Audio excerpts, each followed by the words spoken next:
فيتامين ازاد ماشي ها زوين، انت راه فايت زوين هاد ميتي فيتامين اللي كتسولي عليه، هاد ميتي فيتامين قلت لي واش زوين، فايت زوين ديك الجي، انت ما عرفتش كتعني بالكلمات زوين، انا هذا راه فايت زوين 100% زوين هذا ملتي فيتامين من ا ازاد، ما غتلقاش شي ملتي فيتامين في كاع لي فيتامين اللي ممكن تجيك على بالك، عرفتي اللي غتجيك على بالك ما كاينش.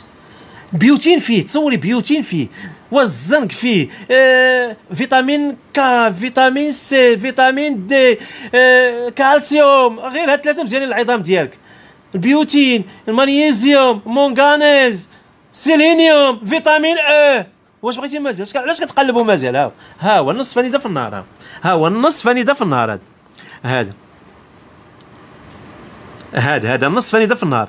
هاو سون غلوتين، سون غلوتين كيجينا من الالمان. هاو هذا الحمد لله، والحمد لله وشكر الله، وهذاك احمد الله ونشكره. عطيته الناس داوه للعمره ودعاو معايا الحمد لله، داوه الناس للحج الحمد لله ودعاو معايا بهذا هذا الحمد لله والشكر لله، نصحتوا بهم. هذا